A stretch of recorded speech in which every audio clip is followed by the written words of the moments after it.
ये अरविंद मायाराम है, जिन्होंने यूपीए सरकार के दौरान वित्त सचिव के रूप में पदभार संभाला था। हाल ही में सीबीआई द्वारा अरविंद को भ्रष्टाचार के आरोपों और डेलारू मुद्रा सौदे में संदेहास्पद तरीके से करार करने के लिए घेरे में लिया गया। आइए जानते हैं कि आखिर क्या है डेलारू घोटाला और कैसे इस घोटाले से कांग्रेस और पाकिस्तान के तार जुड़े हैं।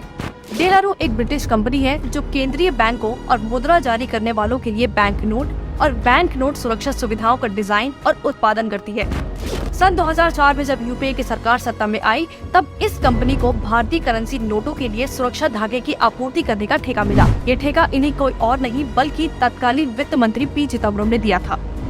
लेकिन सन 2010 में भारतीय खुफिया एजेंसियों ने पाया कि डेलारू भारत के साथ साथ पाकिस्तान को भी करेंसी प्रिंटिंग पेपर और अन्य सामग्री उपलब्ध करवा रहा था। सुरक्षा एजेंसियों के अनुसार पाकिस्तान की आईएसआई इनकी सामग्रियों का इस्तेमाल थोक में नकली भारतीय नोट छापने के लिए कर रहा था।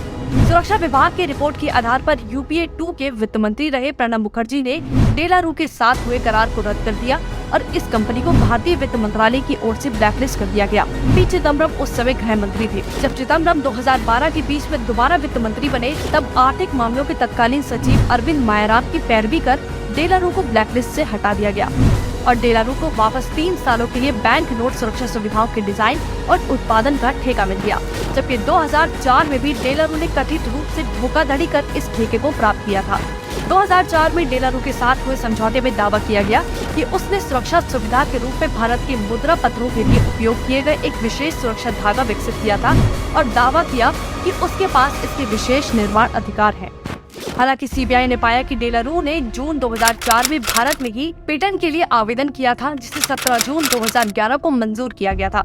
इसलिए डेलारू ने अपने दावों के विपरीत समझौते के समय पेटेंट नहीं रखा। सीबीआई की प्राथमिकी में कहा गया कि डेलारू ने पेटेंट रखने के लिए झूठे दावे किए और 2002 में प्रेजेंटेशन के दौरान और साथ ही 2004 में चयन के दौरान उनके रंग बदलने वाले सुरक्षा धागे के लिए उनके पास पेटेंट नहीं था। एजेंसी ने आरोप लगाया कि आरबीआई की तत्कालीन कार्यकारी निदेशक पीके बिस्वास ने पेटेंट दावे की जांच किए बगैर विशिष्टता समझौते पर हस्ताक्षर किए।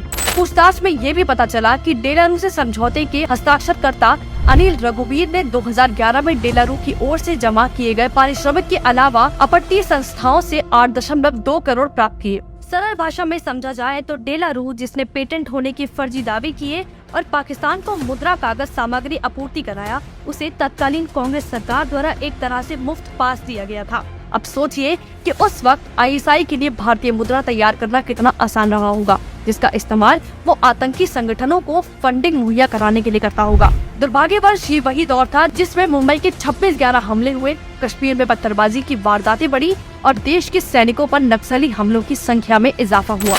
संयोग से उसी वक्त जाली मुद्रा मामलों में पर्दाफाश में लगे लेफ्टिनेंट कर्नल श्रीकांत पुरोहित को मालेगांव ब्लास्ट मामले में फर्जी तरीके से फंसाया गया। सीबीआई की प्राथमिकी में ये भी कहा गया कि अरविंद मायाराम ने गृह मंत्रालय से अनिवार्य सुरक्षा मंजूरी लिए बिना ही या तत्कालीन वित्त मंत्री को सूचित किए बिना ही डेलारू को अवैध रूप से 3 साल का विस्तार दिया।